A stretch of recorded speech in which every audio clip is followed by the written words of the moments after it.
I watched your Twitch stream, Andrew, and I came out of it when I saw you afterwards, and I said, Andrew, you need to be on Twitch because you need to help these people. I think the people who you're actually talking to, Aiden Ross is pretty base, and I think he sees the light, and he needs some coaching. I'm happy to hang out with the guy. A few of the other people you were talking to, I think they're beyond fixing.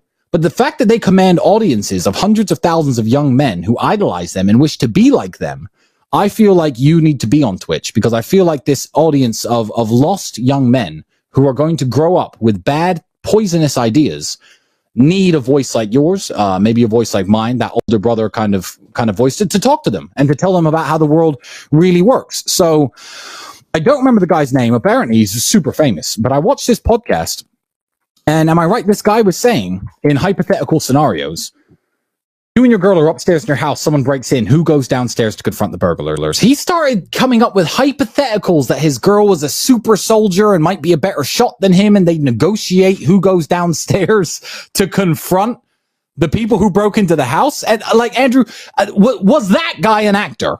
Was he an actor? Was he trolling you? Tell me, you spoke to the guy. I watched it. I thought he was making fun first. No, I'm going to survive. Well, and let your woman die? Because I obviously have never broken into anyone's house, but if you understand what a house break-in is, they're breaking in to steal shit. If they're downstairs, they're coming upstairs, because that's where the good shit is. There is no hiding and negotiating with your woman. Someone is going to have to confront the burglars, and that person is going to be me in 100% of scenarios. Me with a woman, 100% of scenarios, I'm going down to confront the burglars. Now, this guy, I think he was trolling you, and he must have been making it up. No, Twitch is important for me because there's a lot of people on Twitch who need my help. I'm sent from another dimension. I call myself Morpheus, saying I'm hacking the Matrix, but you can say it's the CERN wormhole, wherever you want to call it. It is the wormhole. I'm from another dimension, and I'm here to help the young men of the world. Good. It's amazing to me that young men will sit on Twitch and play video games all day long and spend all of their time trying to amass virtual currency so that they can spend that virtual currency becoming as big, strong, rich, important as possible. But in the real world, video games. In video games. But in the real world, they don't do the exact same thing. You're supposed to amass currency, and you're supposed to use your time cleverly to upgrade your character. IRL. Life is a video game. You don't need the games in and of themselves. And I have nothing against the guys I've been twitching with, but you're right. There's a very, very strange worldview where a man has no fundamental duty and no innate responsibility to defend a female who he loves in the event of a house break-in. Once you stand there and say, well, she might be a better shot than me, that is the biggest cop-out BS. Well, his girlfriend is not a police officer. She's a Twitch streamer. His girlfriend is not an army super soldier. She's a Twitch streamer. I Googled who his girlfriend was. Correct. And so why was he saying this? And that's the point. So it's actually a very dangerous worldview where men have no duty and no responsibility, because the only thing that keeps the only thing that keeps the world functioning is when men have duty and responsibility to doing the hard things they're not supposed to do because they are men in and of itself. That's the reason it's women and children first on the lifeboat. The problem with the world today is that not enough men feel this duty. And this is a person with a huge influence, a huge channel, trying to broadcast and convince the world that you have no innate responsibility as a man. And I disagree with that. Also, we were disagreeing on the fact about women and how women should act in respect. He was saying that I was fearful for my girl to go to a club. It's not about that. It's not about fear. It's about respect. And you was recently highlighted in the super chat we got earlier on that his chick is dancing on some other dude. Yeah. In fact, that's bad. That's bad. Well, is that respectful? Well, I feel like he has to. Now I understand why he was defending this ridiculous behavior so fervently, because I mean, well, this is fine.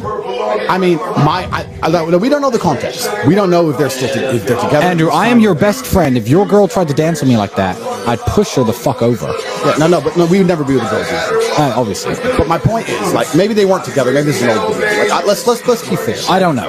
We don't know, because we just found out about this. We're being fair. But I don't think that's a respectful way for a girlfriend to act if she was with him. And the point we're making is, the point I was trying to make at the time is about respect.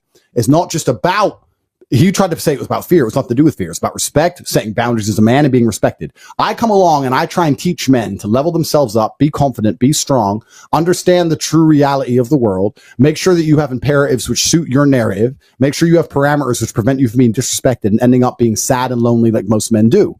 He comes along and tries to argue against all of my points. And every single point he argued against, I guarantee you, if anyone here is curious or doesn't believe me, if you would agree with his worldview above mine, you will end up fucking miserable. The dude is a Twitch streamer. He makes a bunch of money with no actual, he doesn't need any physicality. He doesn't need any formidability. Yep. He doesn't need anything. Great. He's in a very fortunate situation. For most men out here, you need to be able to go through some shit to become something. Bro, just go downstairs. Well, but if you're watching XQC, just go downstairs, bro. Your house got broken into. You're the man. Just go downstairs. Your girl is not a super soldier. We just saw her dancing there. She's clearly not G.I. Jane. Yeah. Go downstairs and try to save your household and try to save your woman. And I think that Twitch is like an untapped resource. I feel like I can really help men by being on Twitch. That's why I do these Twitches, and I hope that when I do them, I sit there and I talk to men and I explain, look, you're wasting all your time leveling up a video game instead of leveling up yourself.